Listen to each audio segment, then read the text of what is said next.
कहाँ तो तय था चराग हर घर के लिए, कहाँ मयस्सर नहीं चराग शहर के लिए। जी हां, आप बिल्कुल सही सुन रहे हैं। मैं नवीन पंकज आपके सामने जो बातें बोला, ये कभी दुष्यंत कुमार ने इन पंक्तियों को लिखा था और आज यह पंक्तियां उस समय चरितार्थ होती हैं जब ऑक्सफैम नामक एक गैर लाभकारी संगठन के द्वारा विश्व आर्थिक मंच का जो दावोस में शिखर सम्मेलन हो रहा है, उसके दौरान एक रिपोर्ट जारी की जाती है और उस रिपोर्ट में यह निकल के आता है। उस रिपोर्ट की थीम रखी जाती है corona virus as a inequality virus, यानी कोरोना वायरस को जो है यहां पे बोला गया है इनइक्वलिटी जो वायरस।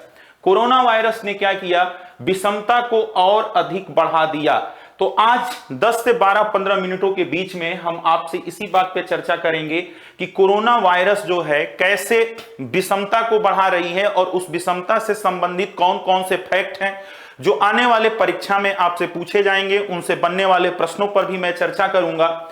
और आपने ये बार बार सुना होगा, कई दिनों से अखबारों में जब लॉकडाउन लगा हुआ था उस समय बार बार यह बातें निकल के आ रही थी कि आपदा भी कुछ लोगों के लिए क्या है, अवसर है। जी हां, बिल्कुल, आपदा भी कुछ लोगों के लिए अवसर है और यह रिपोर्ट उस बात पे मुहर लगाती है कि आपदा अवसर बन चुकी है। तो आइए देखते हैं आज के इस क्लास के मुद्दे को। आज क्लास का मुद्दा आपके सामने बिल्कुल दिख रहा होगा स्क्रीन पे कि the inequality virus Oxfam report, यानी जो है इनइक्वलिटी, इनइक्वलिटी को हम क्या कहते हैं, विषमता वाली वायरस, विषमता वायरस। और विषमता वायरस किसके लिए प्रयोग किया गया है, तो याद रखिएगा एन कोविड-19, जिससे पूरा विश्व अभी भी क्या हो रहा है, जूझ रहा है। वह कोरोना वायरस जो है क्या हो चुका है, विषमता वायरस बन चुका है। और यह कैसे पता चलता है हमको, तो इसको अगर आप देखेंगे कि यह निकल के आती है, रिपोर्ट है। इस रिपोर्ट के अगर शीर्ष पेज को आप देखेंगे तो यही ऑक्सफैम की रिपोर्ट है जिस पर लिखा गया है the inequality virus bringing together a world turn apart bye corona virus through a fair just and sustainable economy. यानी हम पूरे विश्व को तभी साथ में ले आ सकते हैं जब हम एक सच्ची अर्थव्यवस्था लेकर आए, न्यायिक अर्थव्यवस्था लेकर आए और समता मूलक अर्थव्यवस्था लेके आए। तो आइए हम यहां से आगे बढ़ते हैं और देखते हैं कि इस रिपोर्ट से कौन कौन से प्रश्न बन सकते हैं और आपकी प्रतियोगी परीक्षा के दृष्टिकोण से इसकी कौन कौन सी बातें महत्वपूर्ण हैं। तो यहां से अगर आप आगे बढ़ेंगे तो आप देखेंगे कुछ प्रश्न आपके सामने हैं जिसकी चर्चा मैं आगे जब करूंगा तो उसमें इन प्रश्नों का उत्तर आपको मिलेगा। पहला प्रश्न इसमें से निकल के आता है, निम्नलिखित में से कौन सा कथन सत्य है। ऑक्सफैम की स्थापना वर्ष 1942 में की गई थी। ऑक्सफैम का मुख्यालय नैरोबी में है। सी ऑप्शन है, भारत के सरकारी व्यय के हिस्से के मामले में, भारत के सरकारी व्यय के हिस्से के मामले में दुनिया में चौथा सबसे जो है कम स्वास्थ्य बजट वाला देश है। और डी है, सभी कथन सही हैं। आपको बताना है इसमें से कौन सा कथन सत्य है। दूसरा आपके सामने सवाल है, निम्नलिखित में से कौन सा कथन ऑक्सफैम द्वारा जारी की गई रिपोर्ट के अनुसार असत्य है। कथन एक है, कोरोना महामारी के दौरान अमीरों और गरीबों के बीच भारी असमानता पाई गई है। कथन दो है, कोरोना महामारी के दौरान जो आर्थिक मंदी आई वह तुलनात्मक रूप से 1930 के दशक में जो मंदी आई थी उसके समान है। और उसके बाद स्कूट की सहायता से आपको प्रश्न का उत्तर देना है। कथन केवल एक सही है, बी केवल दो सही है, सी एक और दो दोनों सही है, डी न तो एक सही है और न ही दो सही है। इन्हीं प्रश्नों का जवाब आपको मिलेगा और देखेंगे कि इस रिपोर्ट का मुद्दा क्या है। मुद्दा यह है कि हाल ही में ऑक्सफैम द्वारा क्या की गई थी, रिपोर्ट जारी की गई है और यह रिपोर्ट हमें यह बताती है कि कोरोना महामारी के दौरान, ध्यान दीजिएगा, कोरोना महामारी के दौरान अमीरों और गरीबों के बीच असमानता की खाई जो है वो और अधिक चौड़ी हो गई है। और यहां पर यह कहा गया है कि महामारी के दौरान भारत के जो 100 सबसे अमीर भारतीयों के द्वारा, बात समझ रहे हैं, जो धन पाया गया यानी उनके आय में जो अर्जन हुआ, जो वृद्धि हुई, अगर उसको बांट दिया जाए तो भारत के 13.8 करोड़ लोगों को 94,045 रुपया, क्या है, 94,045 रुपए आप इतने लोगों को दे सकते हैं। जी हां, बिल्कुल आप सही सुन रहे हैं। यह रिपोर्ट ये कह रही है, ध्यान रखेंगे यहां पे कि ये जो कोरोना वायरस है, इस कोरोना वायरस को इस रिपोर्ट में, कोरोना वायरस को इस रिपोर्ट में क्या नाम दिया जा रहा है, इस रिपोर्ट में नाम दिया जा रहा है विषमता वायरस। क्या दिया जा रहा है, विषमता वायरस। और विषमता वायरस क्यों दिया जा रहा है, अगर इस क्यों का प्रश्न आप पूछेंगे तो इस क्यों का प्रश्न होता है कि इसने अमीरी और गरीबी, यानी अमीरी और गरीबी के बीच की जो खाई है, अमीरी और गरीबी के बीच की जो खाई है, उस खाई को इसने और क्या किया है, चौड़ा किया है। खाई को क्या किया है, चौड़ा किया है, अर्थात जो इन दोनों के बीच में खाई है उस खाई को और अधिक चौड़ा किया है। और यहां पे आपको बताया जा रहा है कि देश के जो शीर्ष जो है 100 अरबपति हैं, अर्थात जो शीर्ष 100 अरबपति हैं, शीर्ष 100 अरबपति, अगर इन 100 अरबपतियों की आय की सिर्फ बात की जाए तो इनकी आय इतनी बढ़ गई कि लगभग 13.8 करोड़ लोगों को क्या किया जा सकता है, 94,045 रुपए उनको जो है चेक दिया जा सकता है। आगे अगर आप देखेंगे तो सबसे पहले हमको यह जानना है कि ऑक्सफैम है क्या। जिस ऑक्सफैम की रिपोर्ट पे हम चर्चा कर रहे हैं इसको हमें जान लेना चाहिए। तो ऑक्सफैम मैं आपको बता दूं कि ऑक्सफैम जो है एक 20 जो है 20 यानी 20 से अधिक स्वतंत्र जो दातव्य संस्थाएं होती हैं, जिसको इंग्लिश में हम चैरिटेबल ट्रस्ट बोलते हैं, उनका एक समूह है। और यह क्या है, यह विश्व से गरीबी के उन्मूलन पर, यानी यह मुख्य रूप से किस पर काम करती है, पॉवर्टी इरिडिकेशन अर्थात गरीबी उन्मूलन। ध्यान दीजिएगा, गरीबी उन्मूलन और आर्थिक विषमता की खाई को समाप्त करने की, यानी जो विषमता है उसकी खाई को समाप्त करने के लिए ऑक्सफैम रिपोर्ट क्या करती है, काम करती है, जो 20 से अधिक स्वतंत्र चैरिटेबल संगठनों का एक गैर लाभकारी यानी एनजीओ है वो काम करती है। ध्यान रखिएगा। और इसकी स्थापना कब होती है, अगर आपसे कभी प्रश्न पूछा जाए कि इसकी स्थापना कब हुई थी, तो ध्यान रखिएगा 1942 में इसकी स्थापना हुई थी। मुख्यालय इसका कहां पर है, मुख्यालय इसका नैरोबी केन्या में है। इसी संस्थान ने अभी वर्ल्ड इकोनॉमिक फोरम की क्या हो रही है, मीटिंग चल रही है। तो आपको पता है वर्ल्ड इकोनॉमिक फोरम, इसकी मीटिंग चल रही है कहां पर, दावोस में। हर साल इसकी क्या होती है, मीटिंग होती है। उसमें विश्व के शीर्ष नेता क्या करते हैं, शिरकत करते हैं। उसी बैठक के दौरान यह रिपोर्ट जारी की गई। अब अगर आपसे पूछा जाए कि WEF की स्थापना कब होती है, तो 1971 में। ध्यान रखिएगा, क्लास श्वाब नामक एक कौन सा था, अर्थशास्त्री था। क्लास श्वाब नामक अर्थशास्त्री ने क्या किया था, इस संस्था की नींव डाली थी। कौन सी संस्था, विश्व आर्थिक मंच, जिसकी हर साल आप पढ़ते हैं कि विश्व आर्थिक शिखर सम्मेलन हो रहा है, उसे यही रिप्रेजेंट करते हैं, दावोस में हो रहा है। और इसी विश्व आर्थिक मंच की बैठक के दौरान ऑक्सफैम की यह रिपोर्ट आई और अचानक जो है दूसरे पक्ष की तरफ, यानी कोरोना को जो लोग कह रहे थे कि आपदा अवसर है, उस बात पे यह रिपोर्ट क्या करती है, मुहर लगाती है। और उससे कुछ नए तथ्य निकल के आते हैं। यह निकल के आता है कि ऑक्सफैम रिपोर्ट में क्या कहा गया कि द इनक्युलिटी वायरस के अनुसार, यानी कोविड-19 के अनुसार क्या होता है, भारत के शीर्ष 100 अरबपतियों की संपत्ति में जो है 12,97,822 करोड़ रुपए की क्या होती है, वृद्धि होती है। और उसके बाद देखोगे कि द इनक्विलिटी वायरस के बारे में कहा जा रहा है कि अगर भारत के संदर्भ में इस रिपोर्ट में जो खास बात बताई गई है, अगर उसके बारे में कहा जाए तो इसमें एक महत्वपूर्ण तथ्य निकल के आ रहा है। उदाहरण दिया गया है कि रिलायंस इंडस्ट्री के जो मुकेश अंबानी है, जो उसके MD हैं, मुकेश अंबानी की जो 1 घंटे की आय थी, यानी पैंडेमिक के दौरान मुकेश अंबानी ने 1 घंटे में जितना पैसा कमाया है, अगर उतना पैसा कमाने वाला कोई अकुशल श्रमिक हो तो उसको 10,000 साल लग जाएंगे। जी हां, आप अगर अकुशल श्रमिक हैं तो आप 10,000 साल में जितना पैसा कमाएंगे उतना मुकेश अंबानी साहब ने क्या किया, केवल 1 घंटे में इनकम कमाई है। और अगर 1 सेकंड उनकी आय को देखेंगे तो 1 सेकंड में उन्होंने इतना आय कमाया है जितना एक अकुशल श्रमिक जो है 300 सालों में क्या करेगा, कमाएगा। यह अंतर बताता है कि कैसे आय में विषमता आ रही है।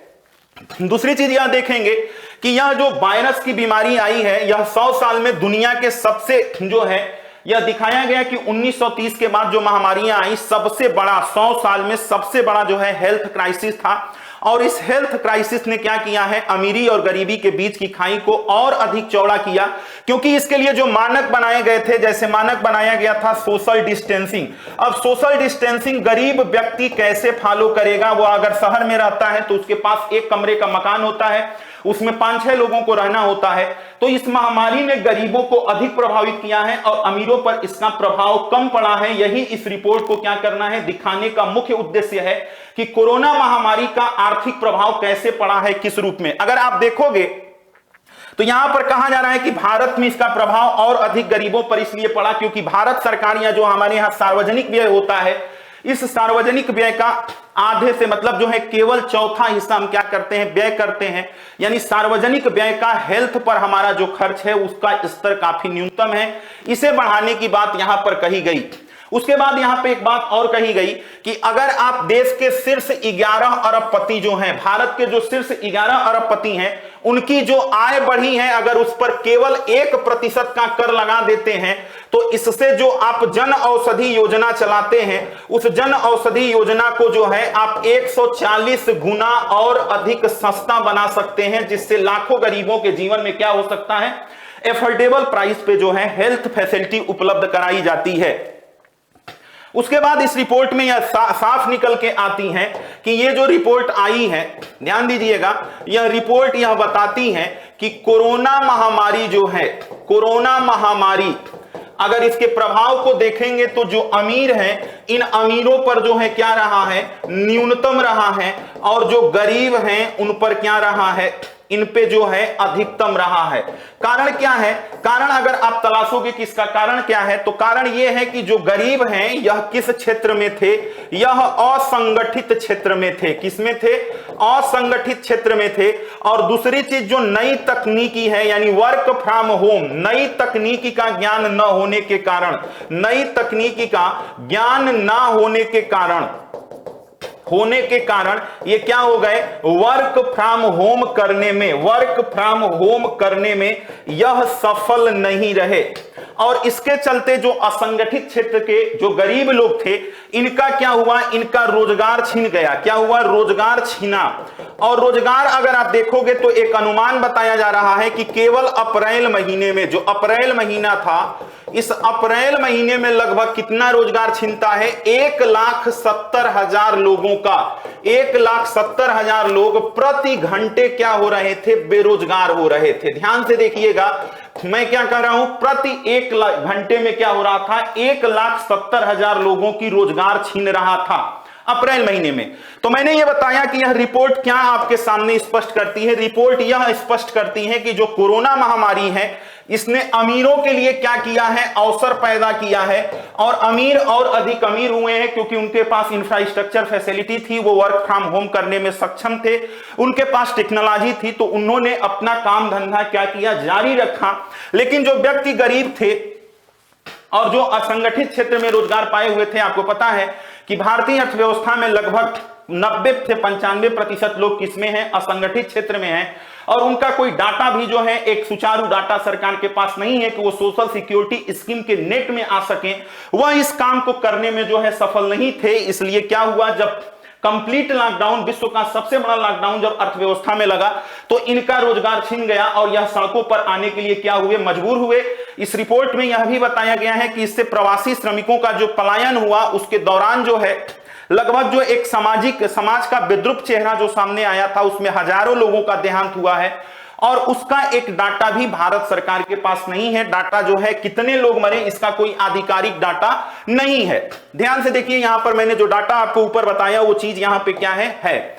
अब अगर इससे यह कहा गया कि इस रिपोर्ट का निष्कर्ष क्या निकलता है, तो निष्कर्ष यह निकलता है कि अमीर और अधिक अमीर हुआ है और गरीब और अधिक क्या हुआ है, गरीब हुआ है। ध्यान दीजिएगा, अमीर और अधिक अमीर हुआ है और गरीब और अधिक गरीब हुआ है। यहां पर यह भी रखिएगा कि 40 करोड़ लोग अनौपचारिक रूप से क्या हुए हैं, प्रतिदिन जो है यहां पे गरीबी रेखा के नीचे गए हैं। इसके बाद अगर आप वैश्विक स्तर पर देखने का प्रयास करोगे तो विश्व के स्तर पर यह रिपोर्ट कहती है कि अगर 11 शीर्ष अरबपतियों के पास इतना पैसा है कि वो अगर अपने टैक्स को दे दें तो पूरे विश्व की जनता को क्या किया जा सकता है, फ्री में कोरोना की वैक्सीन लगाई जा सकती है। उसके बाद इसमें यह भी दिखाया गया कि इस कोरोना के चलते जो है यह रिपोर्ट काफी क्षेत्रों को क्या करती है, प्रभावित करती है। उसके बाद इसमें यह भी कहा गया कि कोरोना के चलते जो है, अगले पेज को ले लेते हैं, कोरोना के चलते इन्होंने ये कहा है कि कोरोना महामारी के चलते भारत में या हर जगह वैश्विक स्तर पर क्या हुआ है, लैंगिक विषमता बढ़ी है। क्या हुआ है, लैंगिक विषमता बढ़ी है, लैंगिक हिंसा बढ़ी है। बात समझ रहे हैं, क्या हुआ है, लैंगिक हिंसा बढ़ा है। फिर मैंने आपको कहा कि विषमता क्या हुई है, बढ़ी है, और आर्थिक संकट भी बढ़ा है। स्कूली शिक्षा देखोगे तो स्कूली शिक्षा पर इसका क्या पड़ा है, स्कूली शिक्षा पर निगेटिव इंपैक्ट पड़ा है। और अगर आप हेल्थ की बात करें, स्वास्थ्य की बात करें, तो स्वास्थ्य सेवाओं की कमजोरियां क्या हुई हैं, उजागर हुई हैं। ये तमाम चीजें जो है इसमें दिखाया गया है कि इस रिपोर्ट में ये निगेटिव चीजें आई हैं। इस रिपोर्ट में भारत सरकार के लिए सुझाव क्या दिया गया है, सुझाव महत्वपूर्ण है, इस पे ध्यान दीजिएगा। इसमें यह कहा गया है कि 2% अधिभार लगाया जाए। क्या किया जाए, 2% अधिभार लगाया जाए, जो क्या हो, अस्थायी हो। और किस पर लगाया जाए, 50 लाख से ऊपर की आय वालों को, 50 लाख से ऊपर की आय वालों के आय पर क्या किया जाए, इस अधिभार को लगाया जाए। और दूसरी चीज यहां पर यह कहा गया है कि सरकार जो है वो क्या करे, न्यूनतम मजदूरी दर का निर्धारण करे। क्या करे, न्यूनतम मजदूरी दर का निर्धारण करे।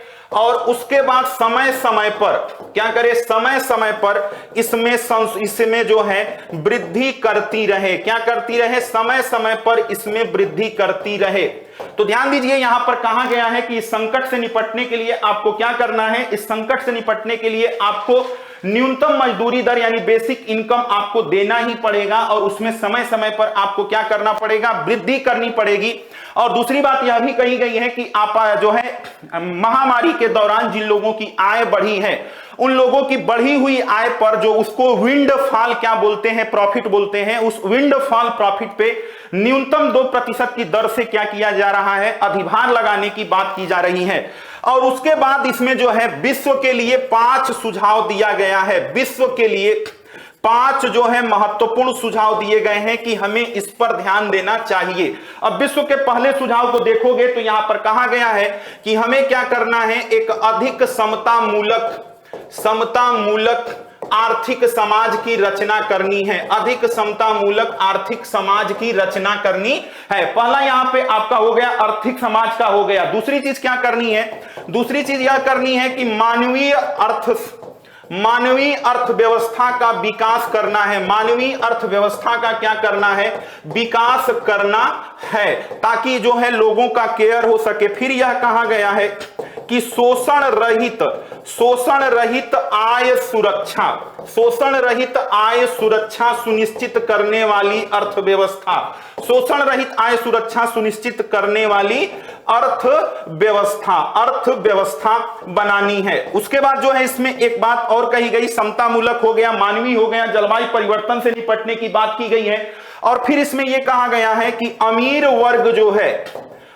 वर्ग अपने आय पर ईमानदारी से क्या करे, आय पर कराधान को ईमानदारी पूर्वक चुकाए। और 5वीं चीज यह कही गई है कि जलवायु सुरक्षा क्या की जाए, जलवायु सुरक्षा सुनिश्चित की जाए। यह 5 रिपोर्ट जो है यह आपके लिए महत्वपूर्ण है। यह प्रश्न यहां से आपसे क्या हो सकता है, प्री में पूछा जा सकता है।